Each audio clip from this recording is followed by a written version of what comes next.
Welcome back to RubbinMinds. Health, they say, is wealth, but a nation that continues to lose its best people is a poor nation. And it always breaks our hearts when we see the loss of a Nigerian. But what's even more painful is when we see lives cut short in infancy.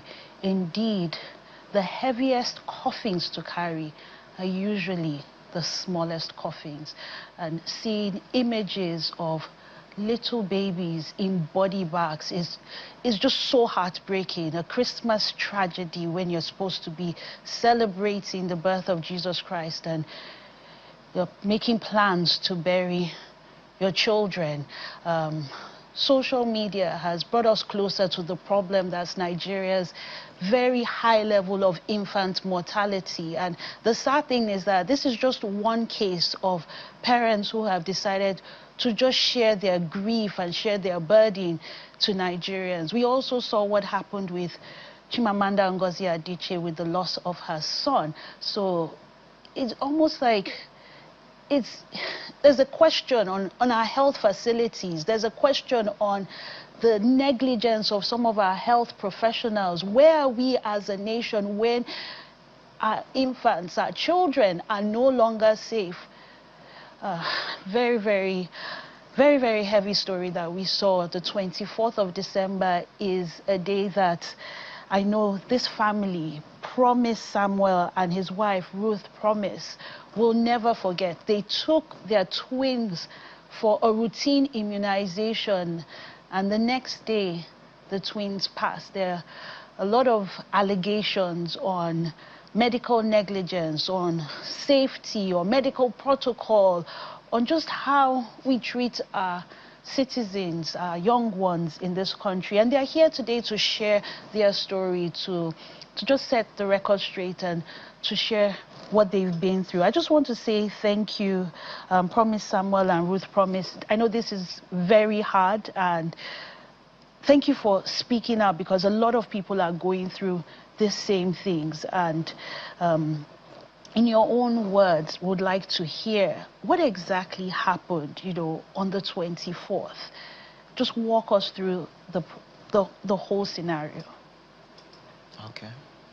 I want to thank you for such a privilege to open up to the world the incidents that have happened, that have caused trauma to me, that have disorganized me, both mentally, emotionally, and otherwise. Because as it stands now, I don't know how I feel. Just that I'm just trying to, be strong.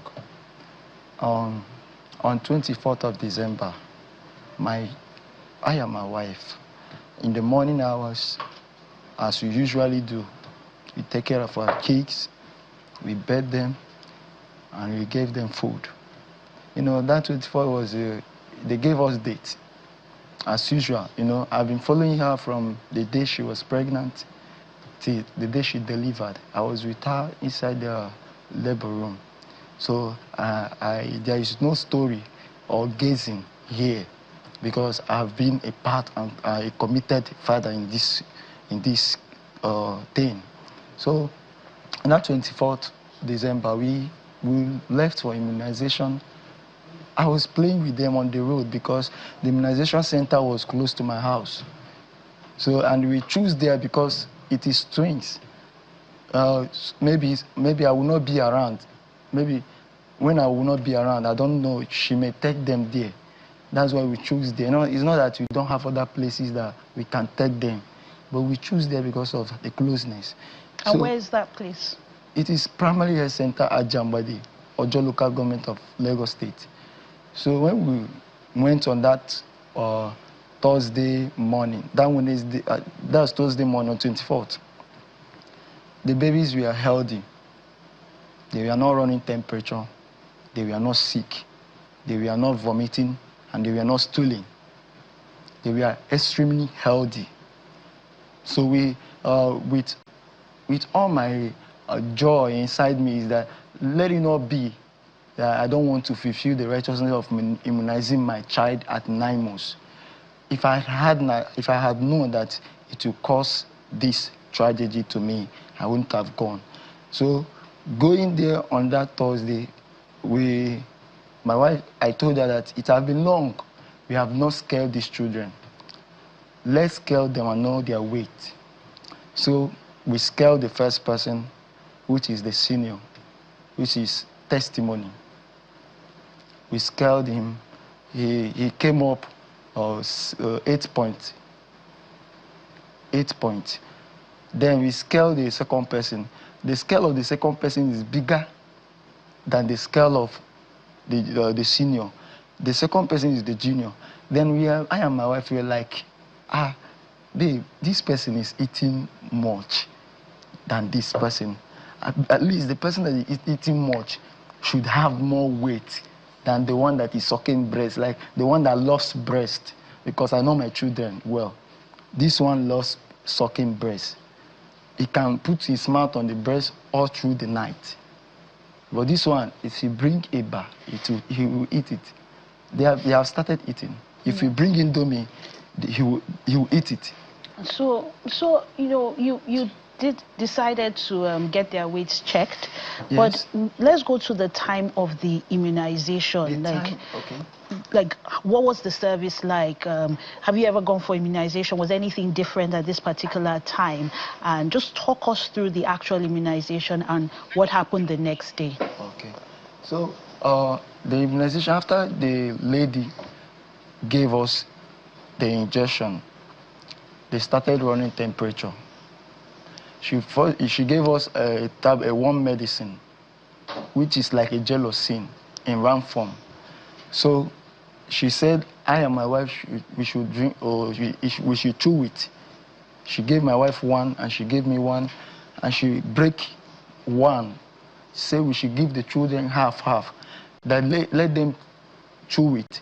At the spot, they gave the children the warm medicine at the spot. They lick it. Are you getting me? So after that, I told my wife that these children, their body temperature is too much. It's uncontrollable. Like, it's beyond my expectation. Let her ask the nurse if there is alternative to calm this body temperature down. The nurse said, if we get home, let us give them paracetamol and apply, maybe we should bath them with warm water. In case so. To bring their temperature down. To bring the temperature down. I'd like to also hear from you. Yeah.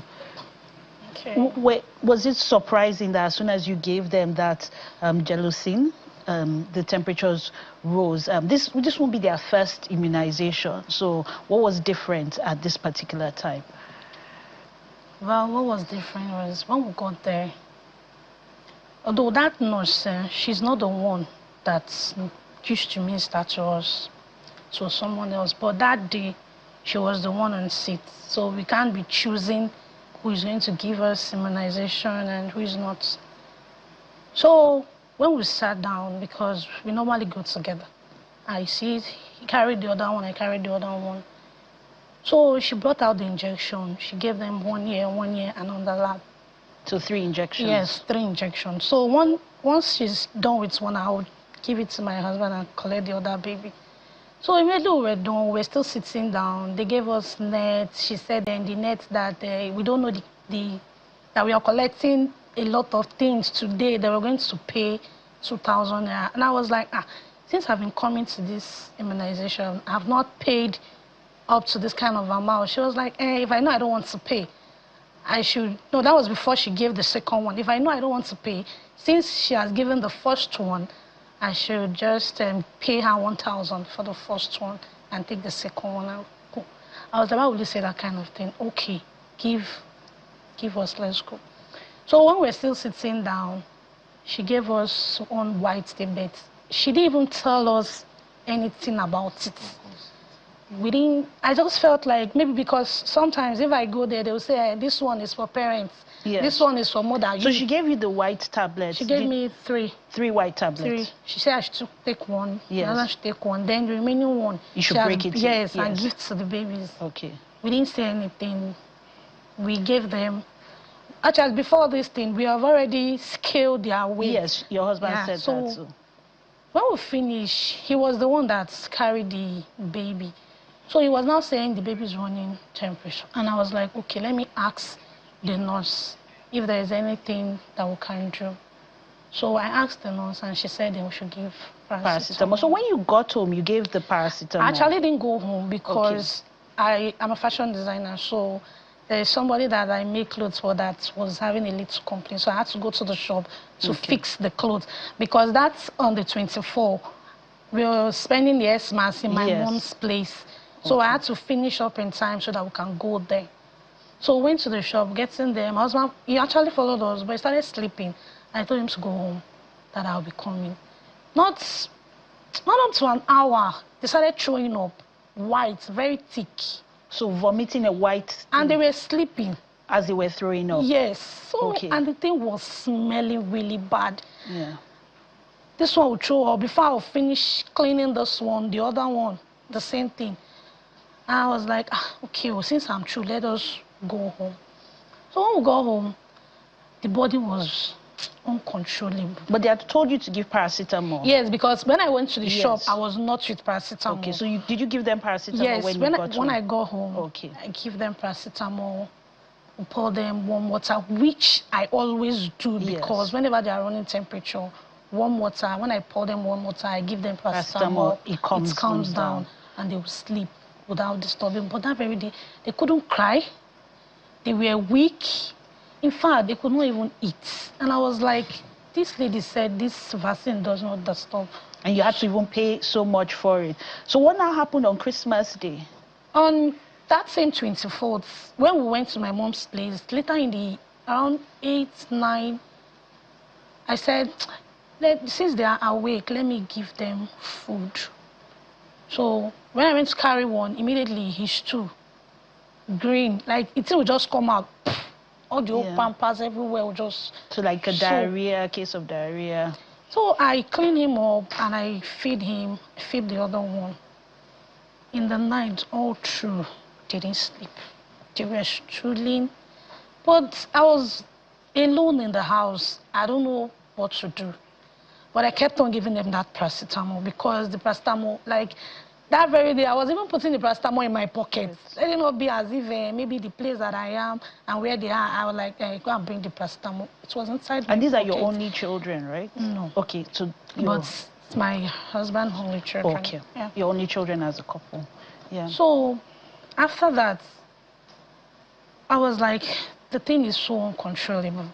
But I just said, normal, if we give them immunization before the next day, they'll be okay. Yeah. So all my thought was, I just know that it's only for today. This night. This night. Once this night passes and the thing continues, I will take them to the hospital because in my mom's place, there's hospital close by. So on Christmas Day, what exactly happened after they woke up in the morning? Around 5. They didn't sleep at all. At all? They were up through the night? You were administering drugs to them? They didn't sleep. I didn't sleep too. This one we jump, this one we jump. Like, they were just so... So what happened on restless. Christmas So Day? around 5, my mom and my sister, they came back from vigil. So I was able to sleep a little. So day 2, I thought they were sleeping too because that was when they were able to relax. Yes. So my sister woke me up because I told her I'll be the one to prepare the Xmas food. Yes. So immediately she woke me up. I was like, where is the groundnut oil for the cooking? She told me where it was. But the children? Yes, they were lying down. Yeah, we're almost out of time. So. Okay, so when I took my phone torch to go and look for the oil, then immediately I said, let me check them. Yes. When I point the light, their whole body was red. When I mean like red, I woke my sister. I was like, what is this? I tried to, the baby was like this. I tried to turn the baby's neck, but it was stiff. I started shouting. I don't know what to do. We rushed them to the hospital. And that was it. When you got to the hospital, what was the response like? And they didn't even ask us for anything because the hospital people, they know us. So they just quickly checked them and the woman said they were gone.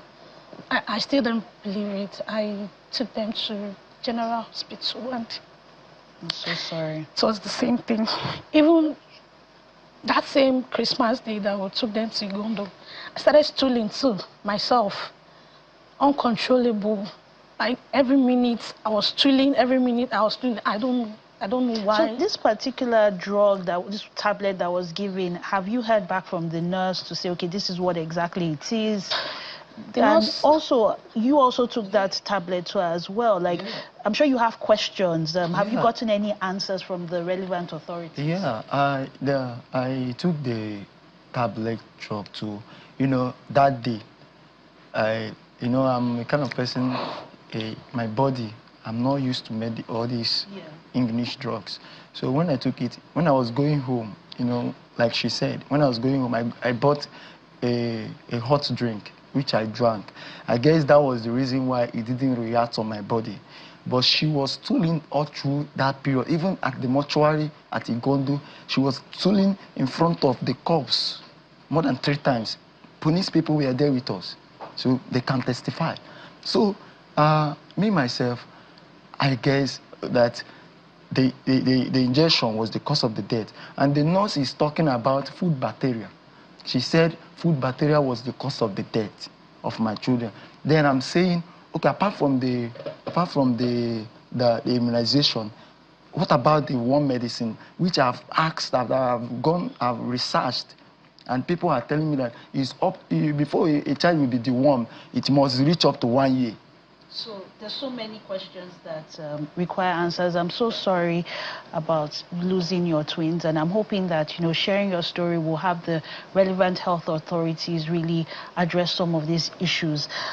Sadly, we're out of time, and, this conversation just reminds us again about just where we stand as a nation when it comes to our health. There are still questions on the efficacy of this white tablet, whether it was supposed to have been given to both parents and the children. For the health professionals out there, there are still answers that this couple is seeking after burying their twins on Christmas Day. And I hope that this story really puts all of us on alert, that we hold our health authorities accountable. We hold those who have taken that Hippocratic oath to protect our lives, and that they will have their questions answered. Sadly, that's all we can take on this episode of Rubbing Minds. My name is Isabella Adediji. Do enjoy the rest of your afternoon. Goodbye.